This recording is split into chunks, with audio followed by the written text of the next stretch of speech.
अस्सलाम वालेकुम। मैं आपको खुशामदीद कहता हूँ प्रोग्राम इन उर्दू के एक और ट्यूटोरियल में। और इस ट्यूटोरियल सीरीज़ में हम सीख रहे हैं visual C sharp windows form application programming. आज के ट्यूटोरियल में मैं आपको बताऊंगा कि हम किस तरह क्रिएट कर सकते हैं DLL या डायनामिक लिंक लाइब्रेरीज, और फिर उसको यूज़ कर सकते हैं अपने किसी भी प्रोजेक्ट में। तो आइए चलते हैं, क्रिएट करते हैं एक न्यू प्रोजेक्ट। जब आपको ये स्क्रीन नज़र आए तो सेलेक्ट कर दें विजुअल सी शार्प में विंडोज़ और class library, visual C sharp windows और फिर क्लास लाइब्रेरी। और मैं इसको नाम देता हूँ JI मैथ एक्सटेंडर। तो इस क्लास लाइब्रेरी का नाम होगा JI मैथ्स एक्सटेंडर। तो पे क्लिक कर दें ओके, और ये हमारे लिए ये सॉल्यूशन जनरेट कर देगा। और इसमें एक डिफ़ॉल्ट क्लास भी होगा जिसका नाम है क्लास 1। मैं इसके नाम को रीनेम करता हूँ और मैं इसको नाम देता हूँ JI extender, sorry JI maths. और जब ये स्क्रीन आपको नज़र आए, क्योंकि ये क्लास 1 है, अगर आपने नो क्लिक कर दिया तो ये क्लास 1 ही रहेगा। तो हम चाहते हैं कि ये रीनेम हो जाए, तो आप देख रहे हैं हो गया। अब मैं इसमें कुछ मेथड्स डालता हूँ, कुछ public methods. Static int add 2 numbers, 2 नंबरों को ऐड करो। इंट b,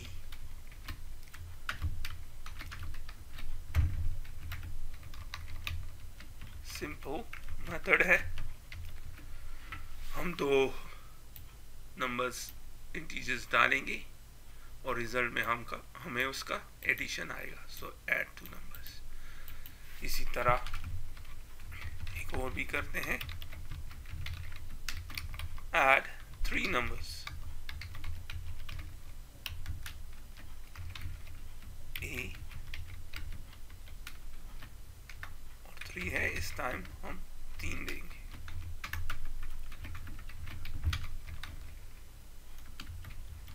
A, B और फिर C, 3 नंबर देंगे और उसका सम आएगा। अब मैं क्या करूंगा, राइट क्लिक कर दें और रीबिल्ड सॉल्यूशन, रीबिल्ड और सक्सेसफुल। अब हम चलते हैं, राइट क्लिक कर दें टॉप पे, ओपन फोल्डर इन विंडो एक्सप्लोरर और बिन में जाएं, डीबग। और आप देख रहे हैं ये इसने हमारे लिए DLL क्रिएट कर दी है। अगर ये नॉर्मल विन फॉर्म एप्लीकेशन होती या विन फॉर्म का प्रोजेक्ट होता तो यहाँ पे jmathsextended.exe होता, लेकिन चूंकि क्लास लाइब्रेरी यूज कर रहे हैं तो आप देख रहे हैं डायनामिक लिंक लाइब्रेरी या DLL। सो आप देख रहे हैं हम कितनी आसानी के साथ DLL क्रिएट कर सकते हैं। किसी भी चीज़ का कोई भी क्लास या कुछ भी हम डेवलप कर सकते हैं यूजिंग क्लास लाइब्रेरी। अब मैं यूज़ करूँगा इस DLL को अपने किसी भी एप्लीकेशन में। तो किस तरह यूज़ करेंगे, एक नया इंस्टेंस खोलते हैं विजुअल स्टूडियो का,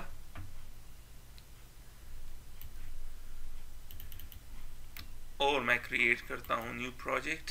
और इस time visual C sharp windows और विंडोज़ फॉर्म एप्लीकेशन JI, जो भी आप नाम देना चाहे, मैथ्स एक्सटेंडर टेस्ट, मैं इसको यूज़ करना चाहता हूँ। रीनेम कर देते हैं इसको और नाम दे देते हैं मेन फॉर्म। और जब ये मैसेज आए तो क्लिक कर दें यस। इस प्रोग्राम में मैं अपने DLL को यूज़ करना चाहता हूँ और फाइंड करना चाहता हूँ सम ऑफ 2 नंबर्स। सिंपल एक एप्लीकेशन, एक लेबल और एक टेक्स्ट बॉक्स। और अब इसको और फिर थोड़ा सा एक और फाइनली एक लेबल।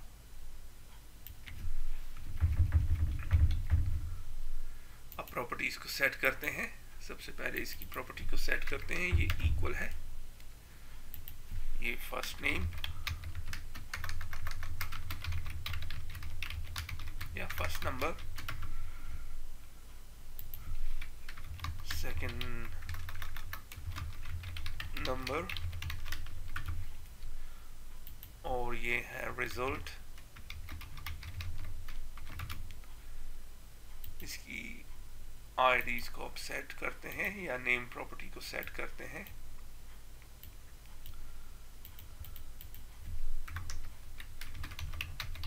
फर्स्ट नम टेक्स्ट बॉक्स, सेकंड नम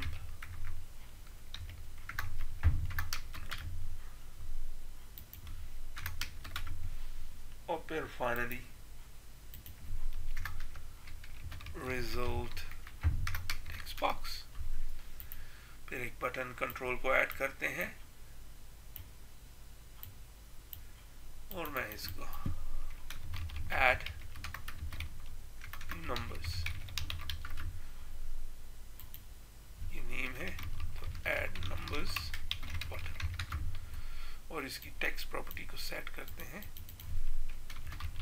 ऐड नंबर्स, और मैं इसकी टाइटल को चेंज करता हूँ ऐड नंबर्स डेमो। अब एज यूजुअल क्लिक इवेंट को जनरेट करते हैं, इसकी अब जरूरत नहीं है। फर्स्ट नम इंटीजर कहाँ से आएगा, कन्वर्ट भी कर देते हैं पहले से, वरना फिर एरर नजर आएगा, टू इंट। और ये कहाँ से आएगा, फर्स्ट नम टेक्स्ट बॉक्स डॉट टेक्स्ट। इसी तरह second number integer convert to second num text box, और रिजल्ट का क्या है, अब एक रिजल्ट भी हमें चाहिए, तो एक वेरिएबल उसके लिए भी। अब हम यूज करेंगे अपनी लाइब्रेरी को, इस लाइब्रेरी को, इसके मेथड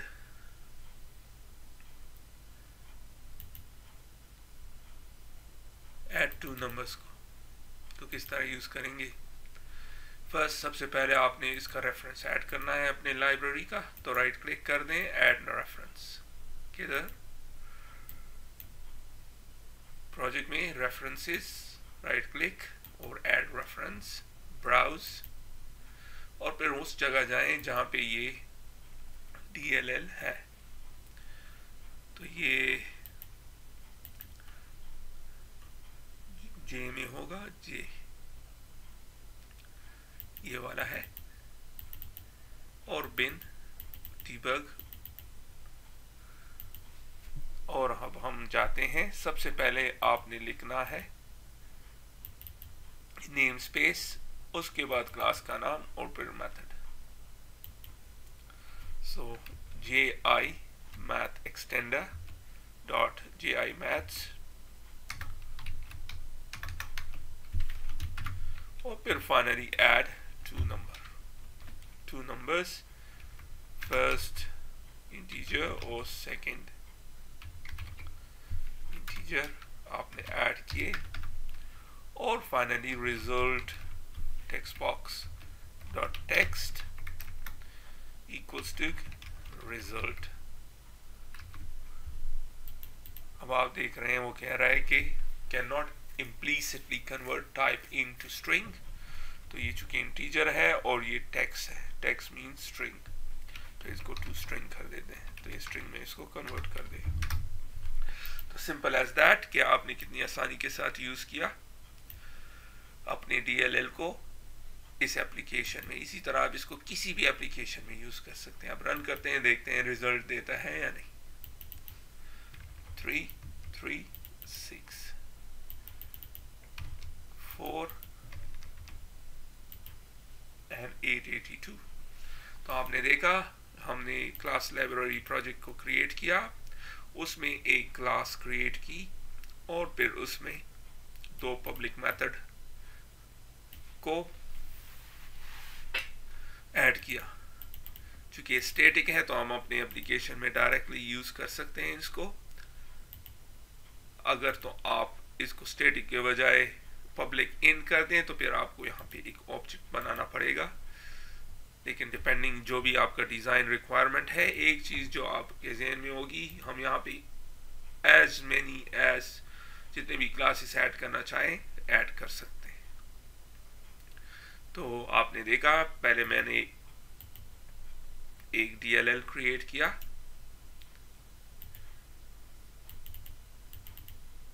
आप देख रहे हैं, और फिर उसको अपने एप्लीकेशन में या किसी भी एप्लीकेशन में, एक एग्जांपल है, आप इसको 10 एप्लीकेशंस में आप यूज कर सकते हैं।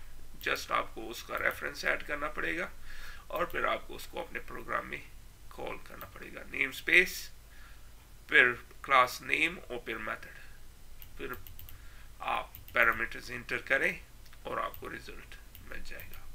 तो इसके साथ ही मैं इस वीडियो को ख़त्म करता हूँ। फिर मिलते हैं किसी और ट्यूटोरियल में। दुआओं में याद रखिएगा। खुदा हाफिज़।